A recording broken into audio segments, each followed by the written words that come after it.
With the release of the 3.2 livestream and Segrika's Resonance Showcase, one character that has really stolen the spotlight is Denia, Segrika's friend, and from the hair clip, suspicious behavior and red gloves, is most likely going to be aligned with Thraxtis, perhaps being what the Grand Architect told us about in 3.1.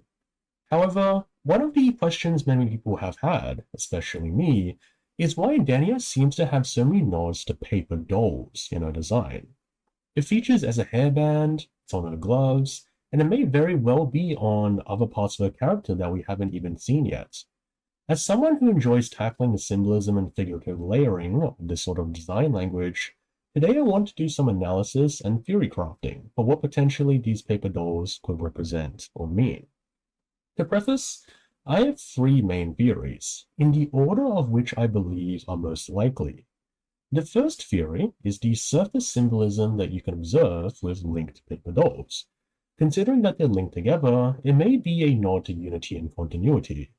Or perhaps if we take a darker, more pressuring perspective, maybe it is giving off a theme of conformity. Or because the cutouts are made of paper, maybe it connects to a sort of temporary existence. I don't think, however, any of these are why paper dolls are within Denia's design specifically, though, and I'll explain why in the following theories. The second theory I have is something that links to Cristoforo and her name itself. As I've gone through in previous videos, Cristoforo is a big hater of gods, divinity, and fate, hinted at by his codename Arachnos, linking to the tale of Arachne, where gods abuse mortals, as well as especially its commentary within 2.7, where he laments the cruelty of gods and fate. Denia's name shares an interesting commonality with a lot of words from a lot of languages and cultures, such as Diana, Dena, Denia, Dina, and such, that all typically share a meaning of divinity and judgment. It's a very god-centric name, which makes me think that the paper dolls in Denia's design may be a hint that she controls fate and humans like puppets, that she plays with lives in the palm of her hands, potentially. The final theory I have is linked to the Japanese practice of katashiro, and what I like to call sin transferal. Sin transferal is a practice in a lot of cultures where, in order to repent for one's sins, humans would often create effigies of themselves or designate some sort of replacement to be punished in their place. You see this a lot with Abrahamic religions like Judaism and Christianity, where lambs and goats were sacrificed in order to purify a community's sin. In fact, this has been referenced already within Wuthering Waves, with both Scar's tale all the way back in 1.0, as well as Kalbrenner's song Aphelion, where she characterizes herself as a doomed sacrificial lamb. However, what people may not be aware of is that Japanese Shintoism also has a sin transferal ritual of its own, called katashiro. Within katashiro, dolls made of paper or thin wood would serve as human replacements, carrying the sin of a person and later purifying it when these dolls were burned or thrown into the sea. Paper dolls, called hitokatashiro, were very commonly used for this, being substitutes for a person made to carry sins, illness, and misfortune. Now, the reason why I think this theory stands out substantially more than all the others is the patch in which Denia will be first making a strong appearance. Within the 3.2 livestream, we saw that the narrative focus of the patch will be the dark side, an alternate manifestation of Star Torch Academy that is formed from the stress, pressures, and other negative emotions of the place.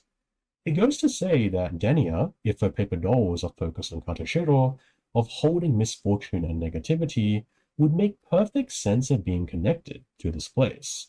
In fact, within the 3.2 version trailer, we know that this year's Darktide is particularly different because of the Thraxis' involvement. And linking towards the same trailer, there is a particular scene that Denia shows up that piques my interest. This is all you're doing.